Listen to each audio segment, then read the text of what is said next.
मुहिम छेड़ी, ऑपरेशन हफ्ता वसूली की और लगातार बार बार इस पर हमने फॉलो अप किया है, बार बार इसका असर भी देखने को मिला है और इस बार एक बार फिर से ऑपरेशन हफ्ता वसूली का बड़ा असर, बड़ा इंपैक्ट देखने को मिला है।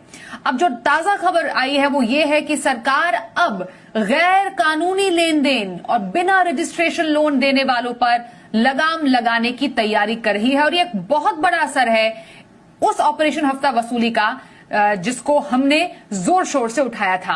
आइए इस पर और ज्यादा डिटेल्स लेते हैं। अम्बरीश पांडे हमारे साथ है। अम्बरीश, कई सालों से लगातार बार बार जी बिजनेस अपने चैनल पर ऑपरेशन हफ्ता वसूली के जरिए उन तमाम पीड़ितों की आवाज लेकर आए जिनसे इस तरीके से जबरन वसूली हुआ करती थी।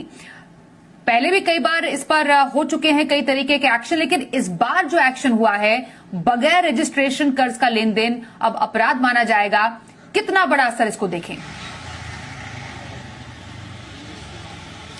देखिए स्वाति, लगातार हम इस बात को लेकर आवाज उठाते आ रहे थे। हमने पहली बार जब शुरू हुआ था ये कोविड के दौरान इस तरह के इंस्टा लोन ऐप्स शुरू हुए थे, उसके बाद लोगों को वो परेशान करने लगे थे और उस समय से हमने आवाज उठाना शुरू किया था। फिर लोगों ने आत्महत्या शुरू की, हमने राज्यों से उसके लिए अपडेट लिया, राज्यों की पुलिस ने अपने स्तर पर उसकी जांच शुरू की थी, वहां की रिपोर्ट हमने फाइल की। इसके साथ ही केंद्र सरकार ने उस पर एक्शन लेना शुरू किया था। एक वर्किंग कमेटी बनाई गई थी, उस वर्किंग ग्रुप ने अपनी रिपोर्ट नवंबर 2021 में दे दी।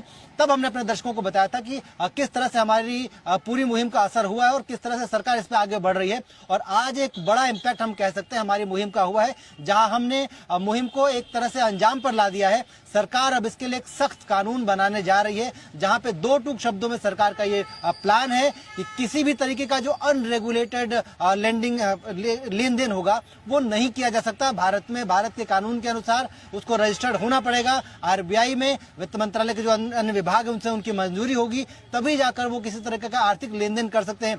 यहाँ तक कि जो हमारे मोहल्ले में छोटी कोऑपरेटिव या संस्था बनाकर जो लोग लेंडिंग करते हैं वो भी नहीं कर पाएंगे अगर वो आरबीआई से रजिस्टर्ड नहीं है तो। इसके साथ ही आरबीआई ये जो ड्राफ्ट रेगुलेशन है वे साफ कहता है कि किसी भी तरीके का इस तरह का लेन देन अगर करता कोई पाया जाता है तो उस पर 1 करोड़ रुपए तक का जुर्माना, 10 साल की सजा हो सकती है।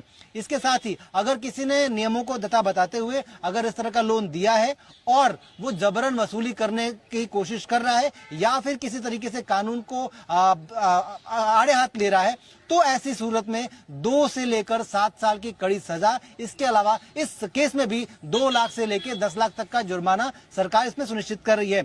एक और अहम बात इस पूरे ड्राफ्ट में देखी गई है कि सरकार ने साफ, अगर ये इनसे आप लोन लेते हैं तो आप सुरक्षित हैं, तो कोशिश कीजिए कि आप अपना लोन इनसे ही लें। इसके साथ ही एक अहम चीज, अगर इस तरह का कोई अपराध